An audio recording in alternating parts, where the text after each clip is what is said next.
네, 여러분 반갑습니다. 이동호입니다. 저희가 얼마 전에 작년 12월이죠. 12월 8일인가 9일인가요.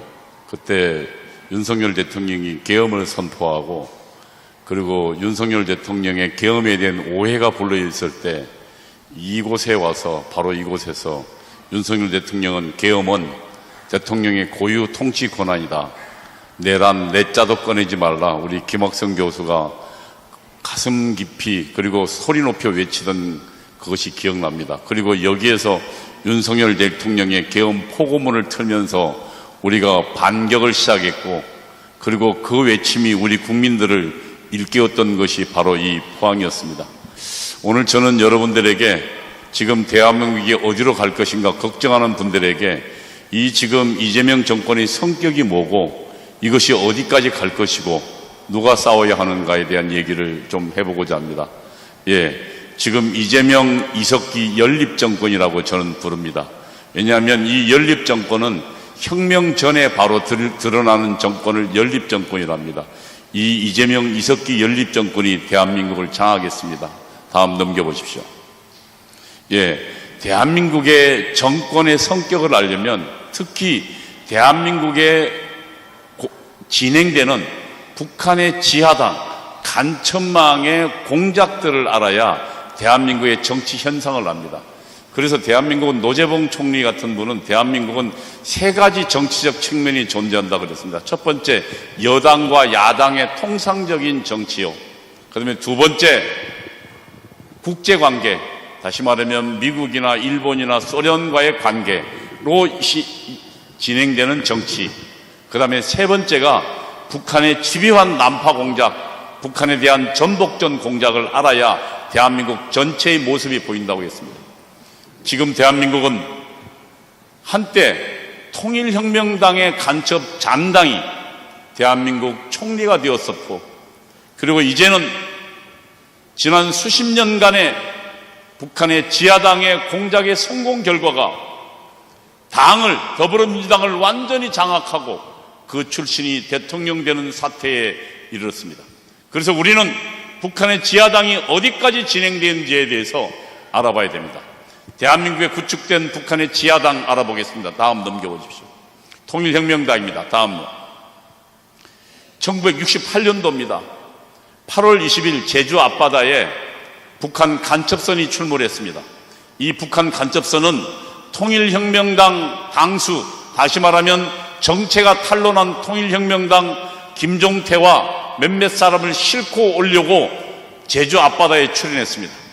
그런데 우리 대한민국 군대와 경찰이 그들을 발견하고 치열하게 격추시켰습니다. 그때 그들이 구출하려던 사람들이 김종태경 통일혁명당입니다. 이 통일혁명당 사건으로 68년도입니다. 사건으로 김종태 등 5명이 사형당하고 158명이 모두 검거됐습니다. 그러나 그 세력 잔당들이 두고두고 대한민국에 영향을 끼쳤습니다. 당시에 연루됐던 사람이 신영복입니다. 신영복은 통일혁명당의 책임비서였습니다. 책임비서란 통일혁명당의 바로 전체를 이끄는 아주 중요한 인물 중의 인물입니다. 그리고 신영복에게 포섭된 사람이 당시 서울대 경제학과 다니던 박성준입니다. 그리고 그 박성준에 포섭된 사람이 이화여대 다니던 한명숙입니다. 이들이, 박성준은 후일 문재인의 정치적 멘토가 되어서 문재인을 뒤에서 장악하고 있었고, 한명숙은 그 전에 총리가 되었습니다. 다음요. 이 그림이 지금 통일혁명당 조직도입니다. 김종태가 있고, 이문규가 있고, 신영복이 있고, 신영복 밑에 기독청년복지회, 저기를 만든 게 박성준입니다. 그리고 박성준한테 포섭된 게 한명숙입니다.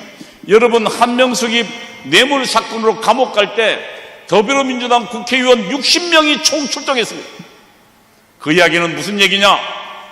완전히 뇌물죄로, 그 뇌물에 받아가서 쓴 수표에 그게 폭로돼 가지고 빼도 박도 못하고 뇌물죄로 감옥 가는데 60명이 출동했다는 이야기는 대한민국의 더불어민주당의 뿌리가, 내부를 누가 통일혁명당이 장악하고 있다는 얘기를 그대로 보여주고 있는 겁니다. 다음. 예. 그 다음에 성공한 지하 간첩망이 민족민주혁명당입니다. 이석기가 만든 겁니다. 예, 넘겨보십시오. 예, 민족민주혁명당입니다. 다음요. 1989년도 북한 간첩 윤택님이 남파에서 우리 남한의 유명한 주사파 출신 한 명을 만납니다. 그가 김영환입니다.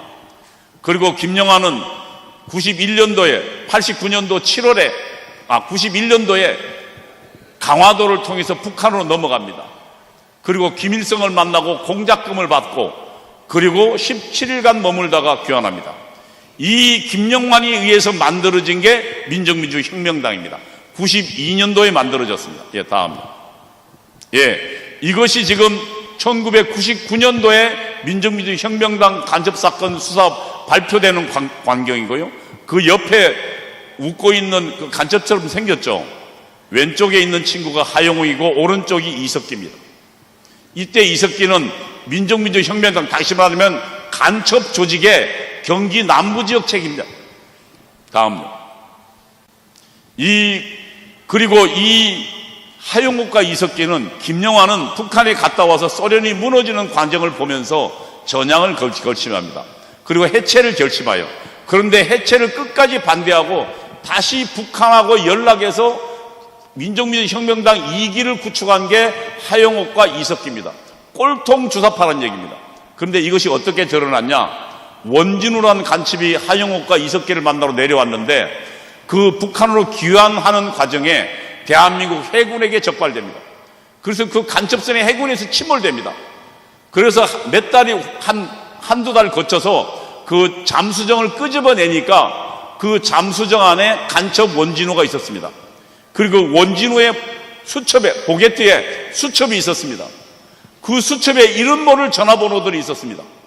근데 그 전화번호를 여러 가지 음호로 되어 있으니까 여러 가지를 조합해 보다가 그 숫자에다가 전부 2를 더하니까 마침내 전모가 밝혀졌습니다. 거기에 김영환이 나오고 이석기가 나오게 된 것입니다. 그래서 한국 정보부가 이 간첩단 사건을 발견하게 된 것입니다. 다음. 예. 이 이석기가 바로 민족민주혁명당의 간첩단 사건에 연루된 자입니다. 그런데 이석기는 당시 가장 중요한 작업을 했습니다. 성남에서 기반을 구축하고 성남의 운동권들을 장악하고 성남에서 막 변호사가 된 이재명을 포섭했습니다. 그게 1995년도입니다. 다시 말하면 이석기가 가장 한참 간첩활동할 때입니다. 그때 이재명을 포섭해서 성남시장을 만들고 경기도지사를 만들고 대통령 후보를 만들고 더불어민주당 대표를 만들고 드디어 탄핵 공작을 통해서 대통령을 만들었습니다. 대한민국의 북한 지하당 공작 중에 가장 성공한 공작이 바로 이석기 공작이었습니다. 다음 넘겨보십시오. 성남시장 당선되는 장면 넘겨보십시오. 당선되자마자 지금 5월에 2010년도입니다. 그러니까 1995년도부터 시작해서 5년 만에 성남시장을 만들어냅니다. 이 장미 사진은 뭐냐면 성남시장 되면 성남시 인수위원회를 만듭니다. 그 인수위원회 위원장이 김미입니다. 나중에 통합진보당 국회의원 하다가 통합진보당 국회의원이 상실된 친구죠. 이석기 바로 직계입니다. 이 김미가 성남시 인수위원장입니다. 왜냐하면 이석기를 민주당 후보로 만들어 놓고 그 다음에 김미희가 어디 후보로 나왔냐면 당시 민주노동당 후보로 나왔다가 후보를 사퇴해버립니다. 그래서 손쉽게 이재명이 성남시장에 당선됩니다. 그리고 후에 성남시 인수위원회를 구성하는데 한번 넘겨보십시오. 완전히 그냥 그 이석기 후배들 판입니다. 제가 파란 게 경기동부연합, 다시 말하면 이석기의 지도를 받던 사람들입니다. 그 중에요 간사 김현지가 있습니다. 넘겨보십시오. 김현지에 대한 설명을 좀 해보겠습니다. 김현지는 현재 대통령실 총무비서관입니다. 그리고 김현지 밑에 있던 친구가 대통령실 인사비서관입니다. 여러분, 인사비서관이 뭘 하는 거냐? 장관, 차관 인사검증하고요. 그 다음에 군, 고위공직자들, 군, 예를 들면 그 별들 인사하고요. 그 다음에 검찰 인사하고요, 경찰 인사하고 다 인사를 하는 게, 다시 말하면 대한민국 모든 게 소나기가 들어있는 게 인사비서관입니다. 그래서 인사비서관은 대통령 핵심 중에 핵심이 하는데 바로 그것을 김현지가 장악하고 있어요. 다음 조선일보 보도입니다. 이재명의 성남 경기 라인, 다시 말하면 성남 라인이 누구겠습니까? 이석기 라인입니다. 대통령 실무진 인선을 주도하고 있다는 보도입니다. 다음요. 그 다음에 운동권 출신 김현지에 대해서 설명해 보겠습니다. 다음요. 이게 지금 김현지입니다. 지금 오래전 사진이니까 지금은 나이 50대였으니까 저거보다 훨씬 늙었을 겁니다. 김현지는 1998년도 대학을 졸업하고 성남 지역 운동권입니다. 당시 운동권이 뭡니까? 한총련이라는 뜻입니다. 용성총련, 용인지역 총학생회 연합, 거기에 극렬 운동권입니다. 그리고 이 친구가 대학을 졸업하자 누구? 이재명 밑으로 들어가서 그때부터 이재명과 98년도부터 함께 했습니다. 다음요. 더불어민주당 관계자들 표현에 따르면 김 보좌관, 다시 말하면 김현지입니다. 학창 시절부터 강성운동을 해서 경기지역 운동권이 유명했다. 이 이야기는 뭐냐면 극렬, 좌익, 그 중에서 주사파 운동권이었다는 얘기입니다. 다음요. 예, 다음은. 그러면 지금 김현지가 대통령이 됐는데, 아니, 이재명이 대통령이 됐는데, 거기에 완전히 지금 뒤를, 인사권을 장악한 게 이재명입니다. 이재명을 대통령을 만드는 과정도 보겠습니다. 잠깐 넘어가 보시죠. 충북 동지의 간첩단 사건입니다. 다음요. 이들이 북한에 보낸 통지문입니다. 이지사가 누굽니까? 이재명이 민주진보 개혁 세력, 다시 말하면 뭡니까? 더불어민주당을 표현한 겁니다. 대선 후보로 광범위한 대중의 조직이 결집되어 있어요. 그 말이 무슨 말입니까? 주사파 조직들이 전부 이재명을 지지하도록 누가 본사가 어디입니까? 북한 김정은 총회장께서 적극적으로 조치해달라고 보낸 요청문이 공개됐습니다. 그러면 이 요청문이 충북 동지의 간첩단 뿐이겠습니까? 이석기 그리고 모든 간첩들에게 공통적으로 내려갔습니다. 여러분, 이재명은 이 과정을 통해서 더불어민주당의 국회의원 그리고 더불어민주당의 대통령 후보가 됐습니다. 그리고 넘겨보십시오. 다음. 예, 민주당도 완전히 장악합니다. 넘겨보십시오. 대통령 후보에 나왔다가 결국 대통령 당선되지 못했죠. 윤석열 후보에게 대통령을 넘겨졌죠. 그리고는 곧바로 국회의원에 대해서 2022년 8월 28일 날 더불어민주당을 장악합니다. 이때 더불어민주당을 당선시킨 여러분 개딸들이 누군지 아십니까? 개딸은 무슨 여성들이 아닙니다. 이재명이 키운 주사파 출신들의 사람들을 개딸입니다. 이 개딸들이 어디로 갔냐면 민주노총에 가서 민주노총 장악했고 더불어민주당 들어가서 더불어민주당 장악했습니다. 다시 말하면 지금 이 더불어민주당 배후에는 이재명 대통령의 배후에는 누가 있냐? 바로 이 이석기가 있는 것입니다. 다음요. 이석기 이재명을 대통령을 만듭니다. 다음요. 먼저 북한이 윤석열을 탄핵하라고 지령합니다. 다음요. 이 누구에게 내려간 지령이냐면 그 가운데 석권호 있죠. 민주노총의 2인자입니다. 여러분 오늘 뉴스 보니까 지금 노동부 장관에 민주노총 위원장 출신이 노동부 장관이에요. 이제는 아예 직접 들어가서 행정 권력을 장악이 됐습니다. 저 석권호에게 북한이 지령합니다. 내용 들어갑니다. 다음.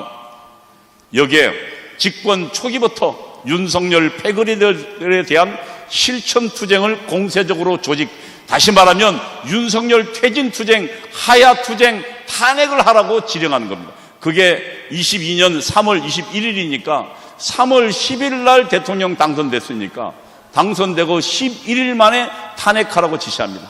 그리고 지속적으로 내려갑니다. 제가 이 PPT는 하지 않았지만 그 후에 그 다음 해 2023년도죠. 22년도인가요? 그 11월에 이태원 사태가 벌어지자 아예 북한은 투쟁 구호까지 지령해 줍니다. 국민이 죽어간다. 이게 나라냐? 퇴진이 추모다. 라고 지령해 줍니다. 여러분, 이 탄핵은, 윤석열 대통령 탄핵은 북한이 애초에 되자마자 시작한 것입니다. 그리고 전 조직이, 주사파 조직이 윤석열 대통령을 탄핵으로 몰아붙였습니다. 더불어민주당은 어떻게 했습니까? 여기에 발맞추어서 윤석열 대통령 일을 아무것도 못하게 막았습니다. 수사하던 검사를 전부 탄핵시켰고, 장관들 아무 일도 못하게 탄핵시켰고, 예산 전부 깎아버렸습니다. 윤석열 대통령이 도대체 이 주사파들을 가지고는 나라 운영을 할 수 없다고 생각해서 전면전을 선언한 것이 계엄입니다.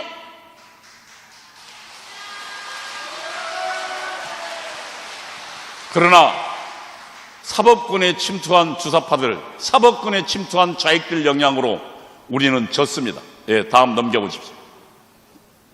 예, 다음요. 이재명 대통령은 북한의 공작으로 가능했다는 것이 저희 얘기입니다. 다음요. 예, 저는 이 이야기를 하려고 합니다. 민주연립정권은 남한혁명의 마지막 단계입니다. 뒤에 PPT가 있지만 너무 길어지는 것 같아서 짤막하게 설명하겠습니다. 민주연립정권은요, 혁명 바로 전 단계 정권을 말합니다. 민주연립정권은 두 개가 있습니다. 첫 번째는 우리가 아는 문재인과 전대협 정권입니다. 여러분, 민주연립정권의 지령을 아예 구체적으로 뭐 하라고 내용까지 지시했습니다. 뭐냐면 첫째, 파쇼 체제를 척결하는 것. 파쇼 체제라는 게 뭐냐면, 공산당 용어는 좀 설명이 필요합니다. 미국에 찬성하고 자유민주주의, 자유시장 경제를 지지하는 정치 세력, 경제 세력을 아예 없애라는 겁니다. 여러분, 문재인 정권 때 뭐 했습니까? 여러분 가만히 보십시오. 적폐청산이라고 했습니다. 전부채 적폐청산 만들어서 한국의 보수인사 150명, 200명을 몽땅 감옥에 넣었습니다. 이게 북한이 지령한 것입니다. 그러면 이번에 이재명 정권은 뭘 할 것입니까? 바로 이재명 정권은 지금 이와 같은 한국의 보수 세력을 싹쓸이하는 일을 할 것입니다. 그것이 지금 이제 출범한 3특검입니다. 내란 특검, 김건희 특검, 최상병 특검을 통해서 한국의 보수의 정치 경제 세력을 괴멸하려고 할 것입니다. 그러나 여러분 겁먹지 마십시오. 이 뒷부분을 넘겨봐 주십시오. 제 PPT 쭉 뒤로 넘겨서, 예, 아니 그거 말고 한참 뒤에 보면 광화문에 반격이 있습니다. 예, 더 넘겨보십시오. 예. 여러분, 그동안 우리의 저력을 여러분 무시하지 마십시오. 2019년도 한번 보겠습니다. 예, 2019년 광화문 애국운동이 반격했습니다. 여러분, 오른쪽에 전광훈 목사님이, 여러분 기억나십니까? 청와대 앞에 천막을 치고 농성을 시작했습니다. 그리고 왼쪽 사진을 보면 청와대 앞에 문재인은 하야라고 매일 시위를 외쳤습니다. 처음에 몇 명 모이지도 않았습니다. 그런데 저 천막조차도 저 위에 나무가 있던 문재인 정권 나무를 잘라버렸죠. 그리고 다음 넘겨보십시오. 이때 정광훈 목사님이 했던 게 7가지입니다. 문재인이 왜 하야해야 되느냐? 한미동맹 파기하고 소독주도 성장으로 경제를 파괴하고 안보를 해체하고 원전을 폐기했다. 4대 강고를 해체했다. 국제외교에서 왕따였다. 주사파가 고려 연방제로 사회주의 공산주의를 지향했다고 정광훈 목사님이 전국을 돌면서 외쳤습니다. 그러자 국민이 반응했습니다. 한번 보십시오. 다음 넘겨보십시오. 이것이 2019년도 그 위대한 10월 3일 광화문 애국혁명입니다. 여러분, 이 당시 이해찬은 50년 정권을 외쳤습니다. 보수세력 완전히 없애고 우리가 50년 집권한다 했지만 천만의 만만의 말씀, 광화문 애국운동 세력과 정광훈 목사님의 저항으로 그들을 정권 5년 만에 박살났습니다. 그것이 바로 여기에 있는 여러분들입니다. 여러분, 그리고 우리는 2024년도 윤석열 대통령의 계엄으로 코로나에 몰렸을 때, 윤석열 대통령의 지지도가 11%까지 떨어졌을 때 우리는 전국을 돌면서 외쳤고 광화문에서 외쳤고 그 추운 허벌판에서 외쳐서 우리 국민들을 일깨워서 우리 국민들이 윤석열 대통령을 52%까지 지지하게 만들었던 바로 그 위대한 국민이 우리입니다. 여러분, 이제 다른 사람 믿을 것이 아니고 바로 저 주사파 세력과 우리 광화문 운동 세력과의 마지막 전쟁이 남았습니다. 여러분, 승리해본 사람은 승리합니다. 여러분, 우리는 2019년도 이겼고 2024년도 이겼고 우리 2025년도 반드시 이길 것입니다, 여러분. 정구화 목사님과 광화문 애국운동 세력과 함께 승리의 길로 용기 백배에 더 나아갑시다.